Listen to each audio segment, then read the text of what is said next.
여러분들 하나님의 은혜가 족한 일주일 보내셨습니까? 네, 이렇게 또 비록 적은 숫자지만 우리 함께 예배를 드릴 수 있는 우리 성도님이 계심에 참 하나님께 감사드립니다. 더구나 이제 다 건강들 회복하시고 건강한 모습으로 이렇게 뵙게 돼서 참 감사합니다. 날씨가 또 다음 주에 더워질 것 같아요. 그렇지만 우리 늘 마음에 용기를 잊지 마시고 오늘 예배를 통해서 새로운 에너지를 많이 얻으시는 그런 우리 예배가 됐으면 좋겠습니다. 우리 다 같이 묵상으로 시작하겠습니다.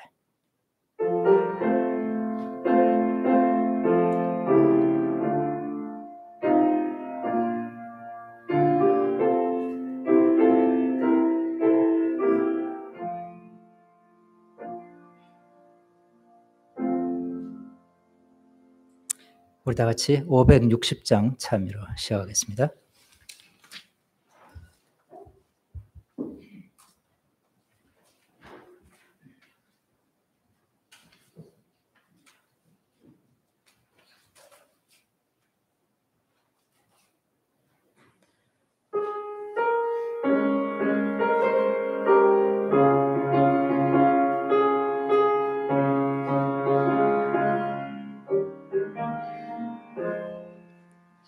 주를 앙모하는 자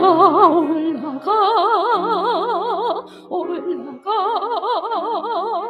독수리같이 모든 싸움 이기고 근심 걱정 벗어루 올라가 독수리같이 주 앙모하는 자 주 앙모하는 자 주 앙모하는 자 늘 강건하여라. 주를 앙모하는 자 달려가 비공치 않네. 천성문에 이르면 멸류관을 얻겠네. 달려가 비공치 않네. 주 앙모하는 자 주 앙모하는 자 주 앙모하는 자 늘 강건하여라. 주를 앙모하는 자 걸어가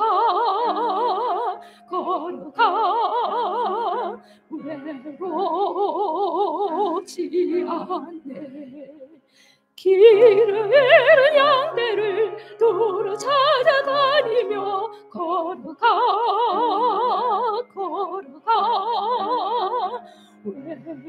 외롭지 않네. 주 앙모하는 자 주 앙모하는 자 주 앙모하는 자 늘 강건하여라. 주를 앙모하는 자 올라가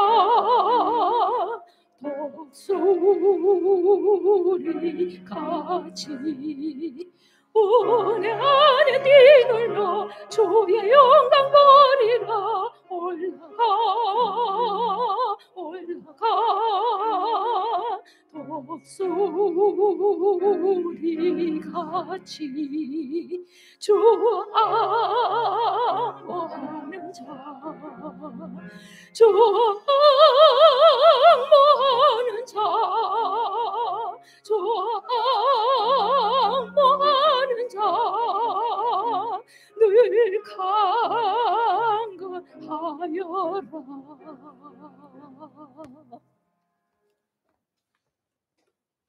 천지를 창조하신 하늘 아버지, 아버지의 귀한 보하심으로 한 주일 동안 세상에 살게 하시고 이렇게 안식일에 성전에서 아버지를 찬양하고 예배를 드릴 수 있도록 인도해 주신 아버지 안에 참으로 감사합니다. 아버지 다시 오심을 알고 준비하는 삶을 살아가도록 인도하여 주시옵소서. 하늘 아버지, 저들 마음이 항상 하늘을 향하도록 하시며 아버지의 사랑과 온유함으로 이웃을 사랑할 수 있도록 성령께서 도와주시기를 간절히 바라옵나이다. 다시 한번 저희들의 마음을 살피고 또 복음을 전할 수 있는 일에 조금 더 소홀함이 없도록 성령께서 도와주시기를 간절히 바라며 아버지의 말씀을 선포할 목사님께 성령께서 주관하여 주시길 바라며 이 예배 홀로 영광과 찬양을 받으시길 바라며 이 말씀 주에서 구원하신 주 예수 그리스도의 이름으로 간절히 기도드렸습니다.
어, 귀한 찬양 감사드립니다. 정말로 하나님이 우리를 지키십니다. 아멘입니까? 매일의 삶 가운데 우리를 인도하셨고 또한 이곳까지 인도하신 하나님의 은혜에 진심으로 감사드립니다. 이 페이스북으로 레리 목사님이 결혼에 대한 거를 많이 올리셨어요. 근데 어르신들은 못 보신 분들이 계신 것 같아가지고 좀 보여드립니다. 이렇게 아름다운 결혼식을 지난 주말에 해가지고 이제 레리 목사님이 이제 다음 주면은 돌아오는 주면은 이제 미국으로 돌아오십니다. 혼자 갔다가 둘이 돼서 오는 것이죠. 이게 전도입니다, 여러분 아시겠죠? 혼자 가셨다가 둘이 돼서 오시는 거예요. 우리 요즘에 서희선 지사님 두 분 앉아 계시니까 너무 좋아요. 혼자 갔다가 둘이서 오시는 거 아시겠죠? 다른 분들도 분발하시기 바랍니다. 아시겠죠? 그래서 우리가 정말로 귀한 축복에 또 우리 레네 목사님 사역이 되기를 간절히 여러분 기도하시면 감사할 것 같습니다. 9월 달에 따로 우리 여기 성도들과 또 여기 가족들을 위해서 결혼식을 또 한다고 하니까요. 여러분 그때 우리가 축하하면 좋을 것 같습니다. 또한 오늘 예배 마친 후에 식사 전에 우리 장로회를 잠깐 하겠습니다. 그래서 장로님들은 여기 목회실에 잠깐 만나겠습니다. 우리 박정희 장로님까지 이번에 좀 모이겠습니다. 그래서 제가 중요한 안내를 좀 하겠습니다. 오늘 여러분과 함께 하나님의 도피성이라는 제목으로 말씀 묵상하기 소망합니다. 이제 여호수아서도 거의 끝나갑니다. 그래서 오늘 시간과 다음 시간을 통해서 마칠까 하는데요. 다음 시간에는 여호수아의 유언과 같은 글을 읽으면서 우리 함께 은혜 나누겠습니다. 오늘은 이 시간에는 하나님의 도피성이라는 제목으로 하나님 말씀 묵상하겠습니다. 제가 여호수아서 두 가지 주제가 있다 그랬어요, 그렇죠? 하나는 정복에 대한 이야기, 하나님의 나라가 계속 확장되어지는 내용이었고, 두 번째는 가나안 땅에 들어간 이후에 이 땅을 나누는 이야기가 있다고 했습니다. 이것은 우리 그리스도인 삶도 마찬가지죠. 우리가 하나님의 말씀에 순종해서 나아갈 때 죄를 극복하게 되고 의의 나라를 확장하게 되는 것입니다. 그리고 그 의의 나라를 확장한 이후에 하나님께서 우리에게 보상과 축복을 나눠주시는 것이죠. 그래서 지난 시간 우리가 땅의 분배 과정을 함께 묵상했는데요. 어떻게 나눴다 그랬어요? 첫 번째 땅 분배 때는 아직 요단강을 건너서 가나안 땅 들어가기 전에 모세에게서 두 지파 반이 받은 것입니다. 그래서 모압 평지를 받게 되죠. 그 다음에 이제 가나안 땅에 들어간 이후에 땅이 분배되는데 2차 분배가 매우 중요하다 그랬어요. 가장 많은 지파였던 유다 지파와 므낫세 지파들 그리고 에브라임 지파들이 이 땅을 받게 되는 것입니다. 그리고 세 번째 땅 분배 때는요, 나머지 7지파들이 남은 땅을 나눠 가졌다 그랬어요. 그래서 우리가 지난 시간에 이 지도 보셨죠? 땅이 분배된 곳입니다. 이렇게 여러 군데로 갈라져서 지파들마다 각각의 땅을 받게 된 것이죠. 그런데 이렇게 땅을 분배받는 과정에서 하나님은 4가지의 원칙을 세우셨어요. 그게 뭐냐면 첫 번째, 공평이 아니라 공정한 것입니다. 모두가 똑같이 받는 것이 아니라 그들이 수고한 대로 하나님이 축복을 나눠주셨다는 거예요. 우리의 생각 역시 마찬가지죠. 하나님이 저희 가정과 우리 김용호 장로님 가정의 축복을 똑같이 주지 않으셨어요. 그렇죠? 각각의 사정에 맞게끔 또 그들의 노력에 맞게끔 하나님의 축복을 나눠주셨다는 것입니다. 그래서 하나님의 축복은 공평이 아니라 공정이라는 것이죠. 그 다음에 두 번째는 맹목적인 헌신이 아니라 자발적인 헌신에 의해서 땅을 나눠주셨다는 거예요. 누가 먼저 가겠냐고 할 때 제비 뽑아서 가지 않았어요. 유다 지파가 먼저 갈렙이 그의 백성들을 이끌고 먼저 나아간 것입니다. 자발적으로 그 땅을 차지하려고 나아갈 때 하나님이 그 땅을 허락하셨다는 것이죠. 그래서 우리의 신앙에도요, 자발적 헌신이 필요하다는 것입니다. 그 세 번째는 소유가 아니라 나눔의 목적이었다는 거예요. 무슨 말이냐면 하나님께서는 그들이 어떤 소유를 갖고 그 소유가 나의 것으로 생각하는 것이 아니라 하나님의 나라의 확장을 위해서 그들이 갖고 있는 축복을 나누기를 원하셨다라는 거예요. 그래서 첫 번째, 두 번째 이 걸쳐서 땅을 분배받은 이후에 남은 땅을 나눠 가질 때에 보시면 시몬 지파라든가 단 지파, 베냐민 지파는 그들이 나눠지는 축복의 땅을 나눠 가졌다는 것입니다. 그래서 나눔의 은혜가 있었다는 것이죠. 그 네 번째는요. 이 모든 것은 그들이 축복만을 누리는 것이 아니라 죄를 극복하고 죄에서 승리하는 것이 목적이었다는 것입니다. 하나님께서 가나안 땅에 그들을 널리 퍼치신 이유는 그들이 모든 땅마다 하나님의 복음을 전하고 그 다음에 하나님의 의를 증거하기 위해서 그렇게 하셨다는 것이죠. 오늘 우리 역시 마찬가지입니까? 하나님께서 우리에게 다양한 축복들을 나누셨습니다. 다양한 곳에 살게 하십니다. 다양한 모양으로 주님을 증거하게 하시는 것이죠. 그래서 우리가 있는 그곳에 하나님의 은혜와 복음이 선포되게 주님 하셨다는 것입니다. 우리 그 사역에 모두가 동참하게 되기를 소망합니다. 이제 하나님께서 이렇게 땅을 분배하신 이후에 두 가지의 사역을 더하십니다. 하나는 뭐냐면 여기에 포함되지 않은 한 지파에 대한 땅을 나눠주십니다. 어떤 지파가 빠졌어요? 어떤 지파가 빠졌습니까? 보시면은 레위 지파가 빠졌어요. 하나님은 레위 지파 때 어떤 한 지역에 특정한 지역에 살게 하지 않으셨어요. 하나님께서는 레위 지파에게 모든 지파들 사이에 섞여 살도록 하셨습니다. 단 지파가 있는 그곳에도 레위 자손들이 북극깃을 나눠줘서 살게 하셨고 므낫세 지파의 장소에도 살게 하셨으며 유다 자손의 지파에도 살게 하셨어요. 하나님은 레위 자손을 흩으시면서 하나님의 복음을 전하고 말씀을 가르치고 이스라엘 백성들이 영적으로 하나님을 묵상하도록 만들었다는 것입니다. 그리고 나서 하나님은 이제 두 번째 특별한 사역을 하시는데 그게 뭐냐면 도피성이라는 것을 만드시는 것입니다.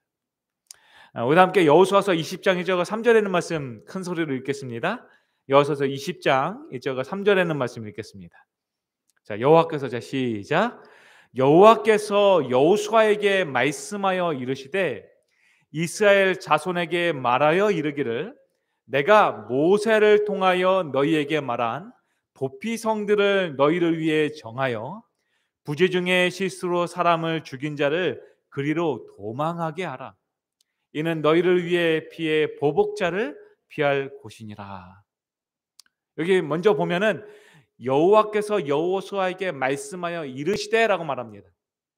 이것은 우리가 민수기와 신명기서를 읽어보면 한 가지 특징을 발견하는데 여호와께서 모세에게 말씀하여 이르시되라는 글을 많이 읽게 돼요.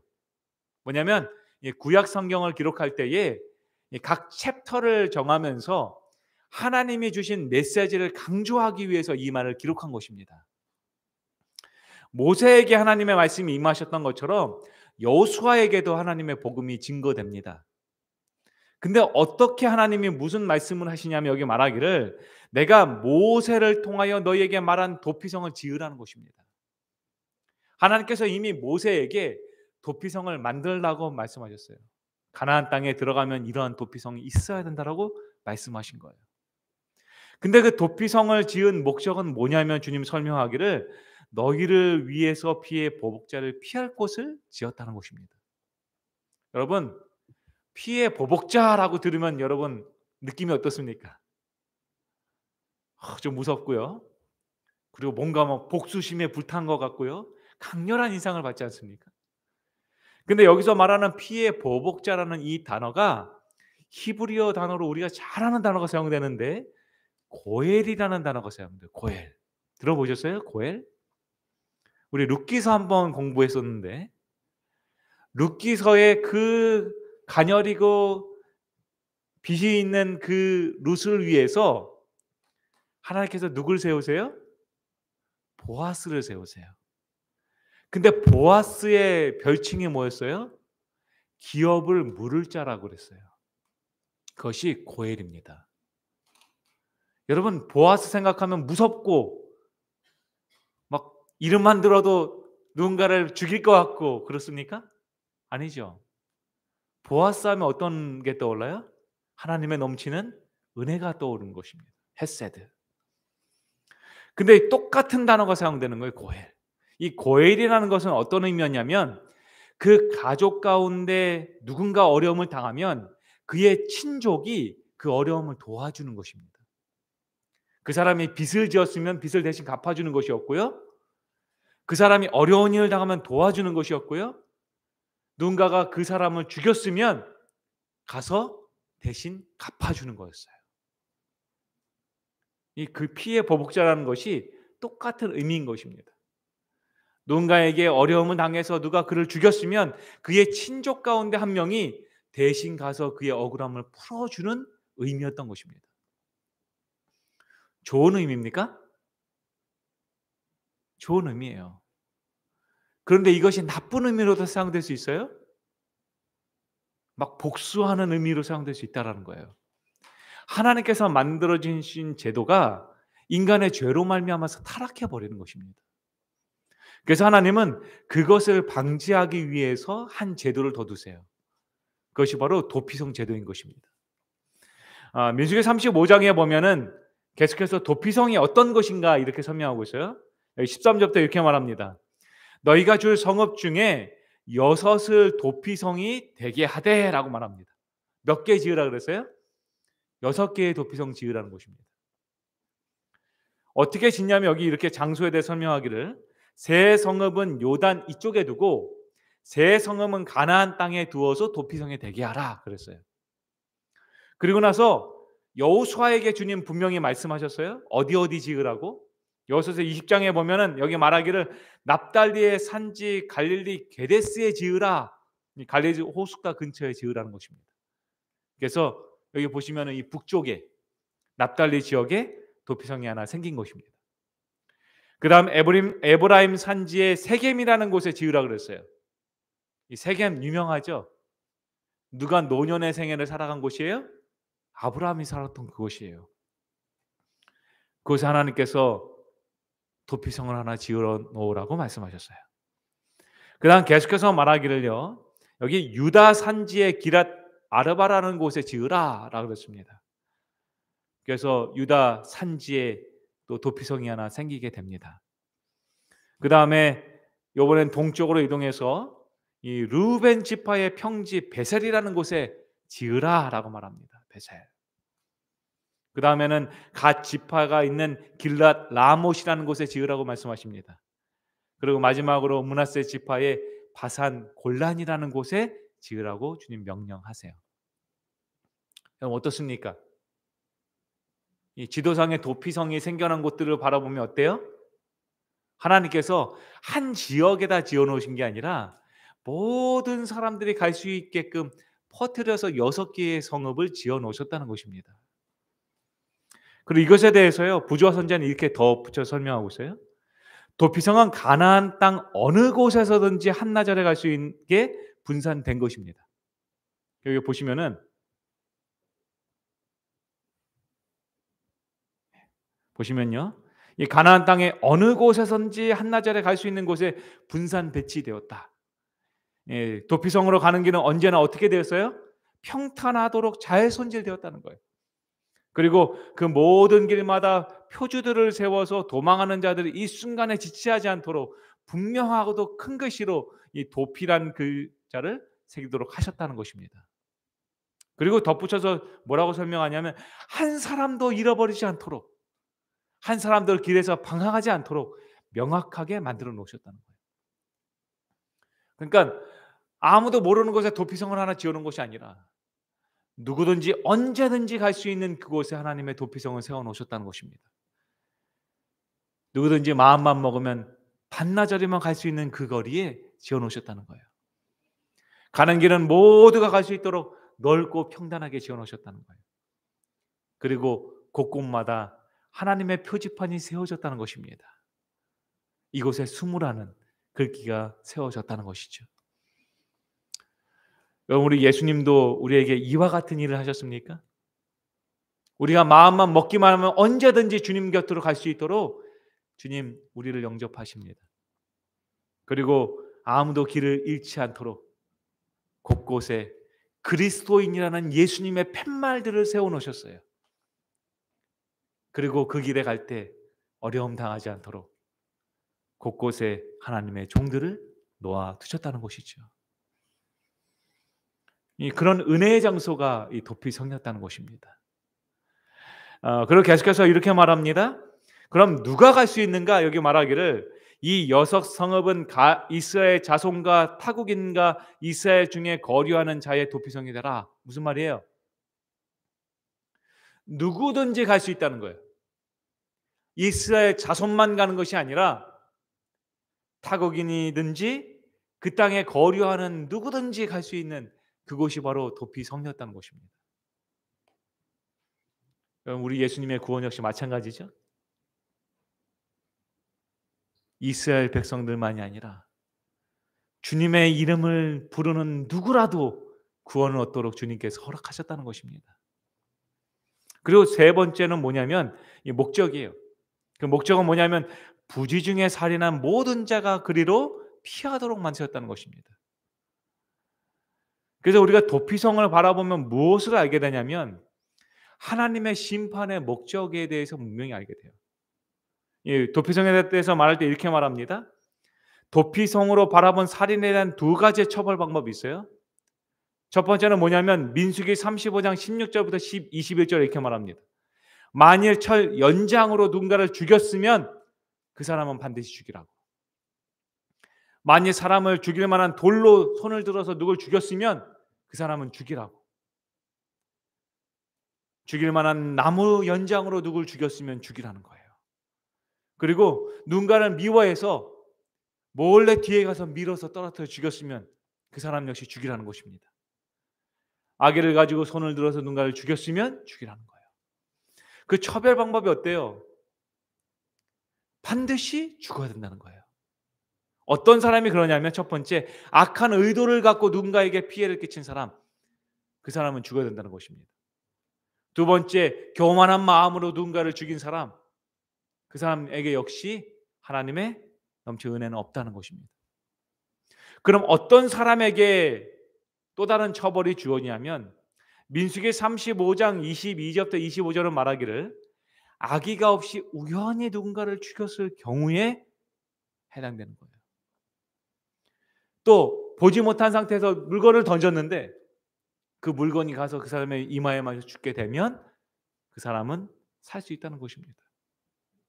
또한 누군가를 해하려는 마음이 아닌 상태로 누군가에게 해를 끼치게 되면 살려주라는 것입니다. 이런 자들에 대한 처벌은 뭐냐면 도피성이 있다는 것입니다. 그들에게. 이 사람들의 특징은 무엇입니까? 실수를 했다거나 아니면 회개하는 마음으로 나아갔을 때 용서하라는 것이죠. 여러분, 하나님의 심판은 어떻습니까? 하나님의 심판은 그 사람의 처벌과 그 사람의 죽임에 있지 않다라는 거예요. 제가 이번 주 중에 저희 아이들과 어디를 잠깐 갔다 왔는데 아이들이 거기 가면서 저한테 갑자기 이런 질문을 해요. 아빠, 사마리아에 불이 내렸어요? 그런 질문을 해요. 그래서 제가 사마리아에 불이 내린 적이 없는데 무슨 말이지? 그때 애들이 아빠 성경에 사마리아에 불이 내렸다고 얘기가 돼 있는데요? 그러는 거예요. 내가 아무리 생각해도 사마리아에 불이 내린 적이 없는데 혹시 엘리야 얘기인가? 그런 생각을 했어요. 그 성경에 있다니까 궁금하지 않습니까? 그래서 성경을 펴가지고 찾아봤습니다. 그랬더니 누가복음 9장에 보니까 그런 내용이 나와요. 예수님께서 제자들과 함께 이제 예루살렘을 향해서 가시는 것입니다. 근데 예수님께서 제자들을 향해서가 함께 예루살렘으로 가시는데 그 중간에 어디를 지나가시냐면 사마리아 지역을 지나가게 되셨어요. 여러분, 사마리아 하면 누구 떠오릅니까? 사마리아 여인 떠오르죠. 예수님이 사마리아에도 참 은혜를 많이 베푸셨거든요. 이적도 베푸셨고요. 사람도 치유하시고 위로도 하셨어요. 근데 예수님이 이번에 예루살렘을 가신다는 이야기를 듣고 사마리아 사람들이요, 예수님을 사마리아로 못 들어오게 합니다. 그리고 그걸 누가 보냐면 제자들이 바라봐요. 얼마나 화가 납니까? 제자들 입장에서는. 아니, 예수님이 병자도 치유해 주시고 죽은 자도 살려 주시고 저 많은 사람들을 도와주셨는데 어떻게 예수님을 못 들어가게 하냐고 화가 나는 것입니다. 그 제자들이 예수님한테 가서 이렇게 말합니다. 예수님 기적을 베풀 수 있는 능력 있지 않습니까? 그러니 하늘에서 불이 내려서 사마리아 땅 멸망하게 하시면 어떠냐고 그렇게 질문하죠. 인간적이지 않습니까? 근데 그러한 제자들에게 예수님이 이렇게 말씀하세요. 누가복음 9장 55절은 말하기를 이르시되 너희는 무슨 정신으로 말하는지 모르는구나. 인자는 사람의 생명을 멸망시키러 온 것이 아니요 뭐하러 왔다고요? 구원하러 왔다는 거예요. 내가 그들에게 원하는 것은 불이 내려서 처벌받는 것이 아니라 그 중에 한 사람이라도 구원받는 거예요. 하나님의 은혜를 발견하는 것이라고 말씀하시는 것입니다. 여러분, 우리가 하나님의 심판을 오해할 때가 있어요. 하나님의 심판은 무자비하게 이 죄인들을 심판하고 처벌하기 위해서 하는 심판으로 오해합니다. 그러나 성경에 기록된 조사심판과 성경에 기록된 많은 심판들은 처벌의 목적이 아니라 한 사람이라도 구원하기 위한 하나님의 은혜의 기회라는 것이죠. 그런데 사람들은 오해하고 있다는 것입니다. 하나님께서 고엘이라는 제도를 주셨어요. 누군가가 억울한 일을 당하면 그 기업 물을 자가 그 사람의 억울함을 풀어주도록 만들어 놓으셨어요. 사람들은 그것을 오해하고 잘못 사용하는 것입니다. 그래서 하나님께서는 그들을 위해서 도피성을 만들어 놓으신 것입니다. 모두가 마음만 먹으면 갈 수 있는 곳, 누구라도 갈 수 있는 곳, 그리고 그들의 억울함이 풀어지는 곳, 도피성을 만들어 놓으셨다는 것입니다. 그래서 민수기 35장 24절부터 25절 이렇게 말합니다. 회중이 친자와 피를 보복하는 자 간에 이 규례대로 뭐 하라고요? 판결하라는 것, 심판하라는 것입니다. 그러면서 피를 보복하는 자의 손에서 살인자를 건져내는 것이 이 심판의 목적이었다는 거예요. 그가 피하였던 도피성으로 돌려보내라는 것입니다.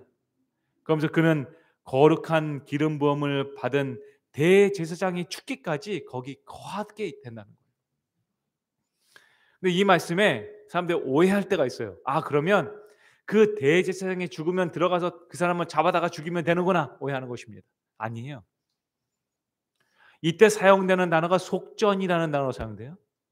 이 속전은 뭐냐면 어톤먼트라는 것입니다. 뭐냐면 대제사장이 죽으면 그 사람이 지었던 모든 죄는 용서되는 것입니다.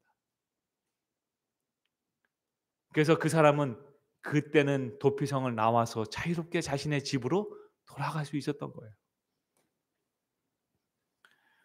여러분, 이와 같은 은혜가 오늘 우리에게도 주어져 있습니까? 네. 정말로 죄인된 우리가 우리의 죄 때문에 예수님이 십자가에 달려 돌아가셨습니다. 그리고 그 예수님의 죽음으로 말미암아서 우리가 자유함을 경험하게 되는 것입니다. 그래서 당시에 도피성이 어떻게 생겼냐면 이렇게 생겼어요. 이게 지금도 남아있는 도피성 가운데 하나인데 이게 전체가 아니라 일부분이 훼손되고 일부분이 남아있는 것입니다. 근데 도피성을 보면은 어떠한 특징을 갖고 있냐면 여기 창문이 참 많아요. 그렇죠? 성 안에 갇혀 있어야 되기 때문에 늘 밖을 보게끔 만들어 놓았다는 것입니다. 근데 이 도피성에는 한 가지 특징이 또 있었어요. 그건 뭐냐면 들어가는 문은 하나밖에 없었어요. 여러 문으로 가는 것이 아니라 한 문으로만 들어가야 되는 것이에요. 그리고 그 문 앞에는 장로 한 명이 매일같이 순번을 정해서 나와 있었습니다.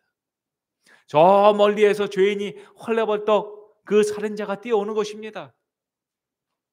그러면은 이 장로는 그 사람을 맞이하게 돼 있었어요. 그리고 나서 그 사람의 이야기를 들어주는 것입니다. 어떠한 죄를 범했는지, 어떠한 실수를 했는지, 어떠한 회개를 하고 있는지 이야기를 들어주는 거예요. 그러나서 그를 이 성 안으로 피신시키는 것입니다. 여러분, 이 도피성에는요 두 가지 아주 중요한 메시지를 담고 있어요. 첫 번째는 뭐냐면 우리의 구원의 문은 이 땅에 하나밖에 없다는 것입니다. 성경은 우리에게 분명히 말합니다. 주 예수 그리스도의 이름 외에는 너희를 구원할 그 이름, 그 어떤 다른 이름도 주지 않았다는 것이죠. 오직 예수 그리스도라는 이름의 문으로 통과해야만 구원을 얻게 하신다는 것입니다. 그리고 그 사람이 어떤 죄를 지었고 그 모든 자의 죄가 그 안에서 용서함을 받게 된다는 것이죠. 우리 사랑하는 성도 여러분이시여, 우리에게도 이러한 도피성이 있습니까? 예수님이 우리의 도피성 되십니다. 이 땅에서 정말로 내 마음을 내려놓을 수 있는 곳이 없어요. 나의 속마음을 이야기할 수 없는 고통들이 있어요. 그러나 주님께서는 우리의 이야기를 듣기를 원하십니다. 나의 삶에 갖고 있는 어려움의 이야기들을 듣기를 원하세요. 나의 죄들이 그곳에서 고백되어지길 원하세요. 그리고 우리가 주님께 고백하기만 하면 주홍같이 붉었던 우리의 죄들이 눈처럼 희어지게끔 주님 만드시겠다라고 약속하신 것입니다. 우리 주님 우리에게 말씀하십니다. 로마서 8장은 말하기를 그러므로 이제 그리스도 예수 안에 있는 자에게는 결코 정죄함이 없다는 것입니다.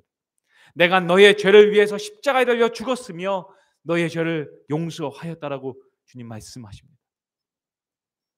그러니 그리스도 예수 안에 있는 자에게는 자유가 있다는 거예요. 여러분, 이 도피성에는 한 가지 분명한 특징이 있습니다. 이 도피성법에는 한 가지 특별한 법이 있는데 그것이 뭐냐면 여기 성경은 이렇게 말합니다. 그러나 살인자가 어느 때든지 그 피하였던 도성지경 밖에 나가면 그 사람은 그 구원의 자격을 잃게 된다는 거예요. 그의 축복과 그의 평안은 도피성 안에 있을 때만 주어진다는 것이죠. 여기 우리 로마서에서 분명히 말하고 있습니다. 그리스도 예수 안에 있는 자에게는 뭐가 없어요? 정죄함이 없다라고 분명히 말하고 있어요. 그러나 그 사람이 구원받기 위해서 반드시 해야 되는 것은 무엇입니까? 그리스도 예수 안에 있는 것입니다.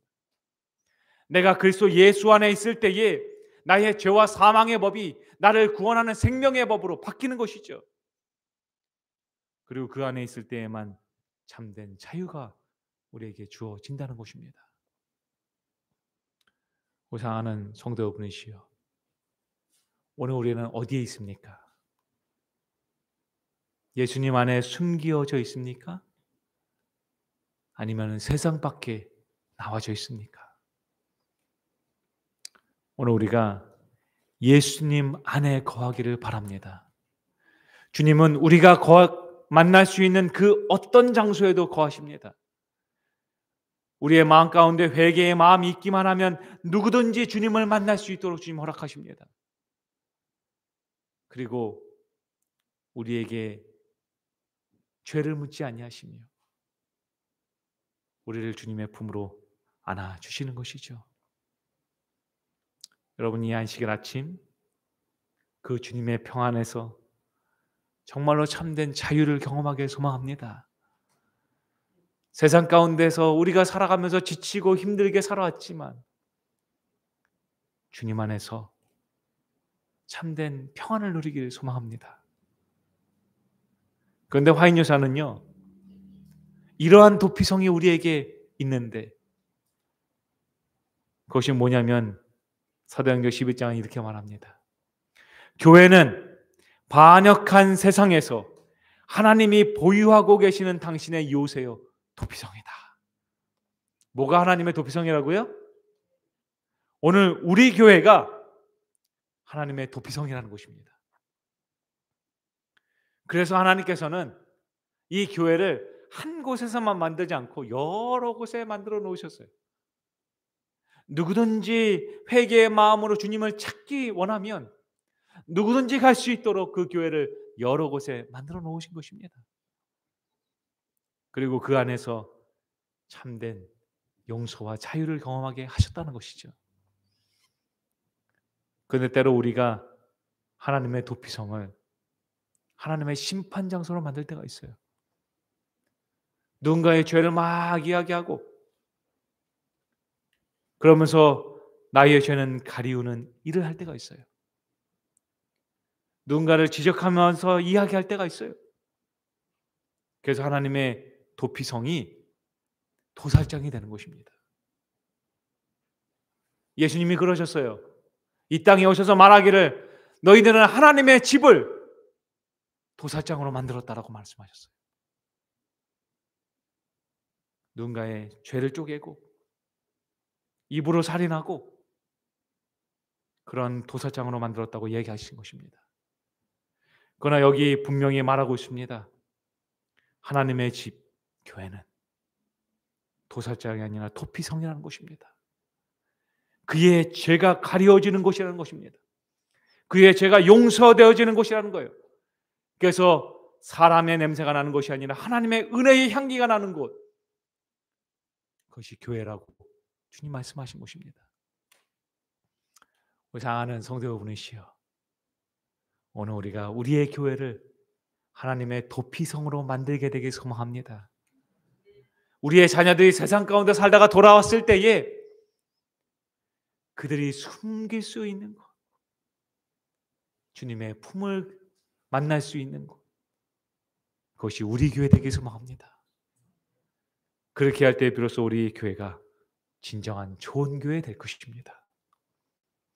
하나님은 그 사역에 오늘 우리를 초청하십니다. 서로 용서하며 은혜를 나누고 은혜의 사역에 오늘 여러분들을 초청하십니다.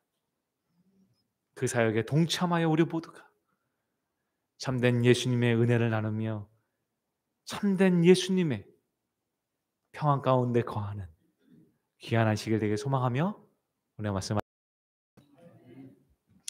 우리 함께 기도하겠습니다. 사랑과 은혜가 충만하신 아버지 하나님이시여, 주님 우리를 위해서 도피성을 세우셨습니다. 우리의 죄가 주홍처럼 붉을지라도 그 도피성 안에 있으면, 그 주님의 품 안에 있으면 눈처럼 희게 될 것이라고 주님 약속하셨습니다. 아버지, 우리가 이 땅에서 살아가면서 피할 곳 없이 살아왔지만 오늘 이 안식일 주님의 품 안에서 참된 평안을 얻을 수 있도록 인도하여 주시옵소서. 아버지 하나님이시여, 정말로 이 세상 가운데 살아가면서 우리 많은 자녀들이 피할 곳 없이 힘들게 살아갑니다. 아버지, 그들을 위해서 우리 교회가 하나님의 도피성이 되게 하여 주시옵소서. 그래서 더 많은 사람들이 이곳에서 하나님의 은혜를 느끼며 용서함을 받으며 하나님의 기쁨 가운데 자유함을 누리게 축복하여 주시옵소서. 아버지, 돌아오는 일주일의 생애 가운데서도 저희 참 연약합니다. 하나님이 필요합니다. 우리의 능력만으로는 살아갈 수 없습니다. 주님, 우리의 모든 생애마다 하나님의 도피성을 세워주셔서 우리 모두가 그곳에서 위로함 받게 인도하여 주시옵소서.